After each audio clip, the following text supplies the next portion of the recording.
the deal that gave Android away. By the time Android reached billions of devices, Google had already made a choice it could never fully undo. Not about software, not about design, about control. The most widely used mobile operating system in history didn't truly belong to the company that created it. Google didn't lose the mobile war, it won it. And in doing so, it gave something away. This is the story of the deal that gave Android away. This is the series where we explore the futures that almost were, and the decisions that erased them. To understand Android, you have to start with fear. In the early 2000s, Google sat at the center of the internet. Search was the front door to information. Advertising was the engine underneath it. Google didn't build products the way other companies did. It built gravity. If people wanted information, they came to Google. If advertisers wanted attention, they paid Google. As long as the desktop computer was the primary gateway to the digital world, Google was the undisputed king of the hill. But that dominance rested on one fragile assumption, that the internet would always be accessed through a browser. Inside Google, executives began to see the risk years before the public did. The web was leaving the desktop. The next generation would not go online. They would carry the internet with them. And whoever controlled the mobile platforms would control discovery, defaults, and attention for decades to come. At that moment, Google was powerful, but dangerously exposed. It didn't make phones. It didn't control operating systems. It didn't own the relationship with the carriers. If another company owned the mobile software, Google risked becoming just another app, one icon among many, easy to hide, easy to replace. Then, in 2007, Apple launched the iPhone. It wasn't just a phone, it was a closed ecosystem, a digital fortress, hardware, software, distribution, payments. Steve Jobs didn't believe in sharing control. He believed in absorbing it. Apple decided which apps lived and which died. Apple decided which services were default. Apple decided which experiences felt native and which felt like intruders. Google understood the implication immediately. If Apple succeeded in defining the mobile era, Google's core business could be throttled by someone else's rules. Search placement could be auctioned off to the highest bidder. Advertising tracking could be restricted. Access to the user could be negotiated away. Google could lose the future without ever technically failing. So Google acted, but it didn't act like a hardware company, it acted like a software insurgent. In 2005, it had quietly bought a small startup called Android, led by Andy Rubin. At the time, Android wasn't impressive. It wasn't polished. It wasn't visionary. In fact, it was originally designed for digital cameras, but it was something Google desperately needed: leverage. Android was never meant to be a product first. It was a strategic shield, a way to ensure no single company could lock Google out of the mobile world. But buying Android only solved half the problem. Google didn't just need an operating system, it needed adoption, it needed scale, and it needed it at a speed the world had never seen before. This led to the most important decision in Android's history. Google chose not to sell Android. It chose to give it away. Free to manufacturers, free to carriers, free to anyone willing to ship it. No licensing fees, no strict design rules, no hardware gatekeeping. Android wouldn't win by being better than the iPhone. It would win by being unavoidable.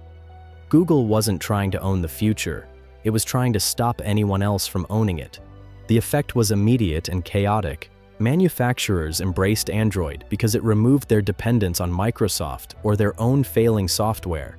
Carriers loved it because it gave them the power to customize and bloat the phones with their own services. Emerging markets adopted it because it was the only way to build a cheap smartphone. Samsung, HTC, LG, Motorola. A wave of hardware flooded the market. Android spread faster than any mobile platform in history. From the outside, it looked like a masterstroke. Apple remained the premium niche. Android became the universal standard. Google's services, Search, Maps, YouTube, stayed visible on every continent. Google had won the platform war, but the victory came with a structural debt that is still being paid today. To make Android universal, Google had to compromise on its own authority. Manufacturers demanded the right to change the interface. Carriers demanded the right to delay updates. Partners demanded the freedom to pre-install their own apps. And Google, desperate for market share, said yes to everyone. Android was open, modifiable, forkable. Anyone could take it, reshape it, and ship it under their own vision. That openness created the scale Google craved, but it fractured the power Google needed. Because platforms don't just succeed through adoption, they succeed through enforcement. Apple could dictate rules to its users and developers. Google had to negotiate relationships with its partners. At first, the difference didn't matter. Market share exploded, and ad revenue followed. But control began slipping away in the shadows. Software updates slowed to a crawl because they had to pass through manufacturers and carriers. Security became a game of whack-a-mole across thousands of different devices. The user experience fragmented until an Android phone no longer meant a consistent Android experience. Android was growing, but its soul was shrinking. Google tried to pull the power back. It began tying the best parts of Android to Google mobile services, the Play Store, Maps, Gmail. But these were not acts of ownership. They were acts of diplomacy. They were contracts. And contracts can be challenged. Manufacturers could comply, or they could push back. Countries like China could take the open parts of Android and cut Google out entirely. As the mobile market matured, the contrast with Apple became undeniable. Apple controlled the atoms and the bits. Apple controlled the updates. Apple controlled the privacy narrative. Google, meanwhile, found itself managing an ecosystem it couldn't fully command. Apple could move decisively to block ad tracking. Google had to move slowly, balancing the interests of advertisers, manufacturers, and users. Apple enforced rules. Google balanced interests. And that difference shaped the next decade. Privacy battles intensified. Regulators intervened. Manufacturers demanded more autonomy. Alternative app stores appeared. Forked versions of Android grew in power. Entire regions reduced their dependence on Google services while still using Google's code. Android was everywhere, but nowhere was it absolute.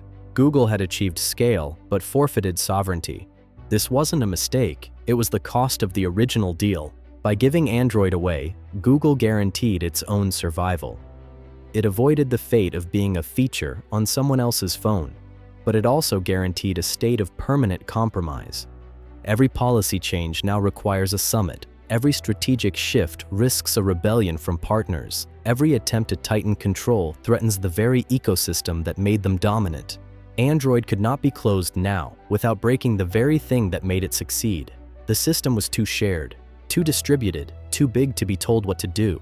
Google had achieved something rare, global dominance without full command, and that paradox defines the company today. They are essential but negotiated, powerful but constrained, ubiquitous but never truly the masters of their own house. The deal that gave Android away did exactly what it was meant to do. It stopped Apple from owning the mobile world outright. It protected the search engine. It preserved the ad revenue. But it also created a future Google does not fully control. A future where influence depends on defaults, contracts, and persuasion, not the power of a no. And this pattern echoes across mobile history. Other companies saw the same future. They had the hardware, they had the reach, but they hesitated. They protected the past. They waited for the perfect moment. And when the future called, they didn't answer. Android answered, but it had to give up its voice to be heard. Android's story proves that even winning can carry a quiet, heavy loss. Because sometimes the price of stopping your rival is giving up the right to decide your own future.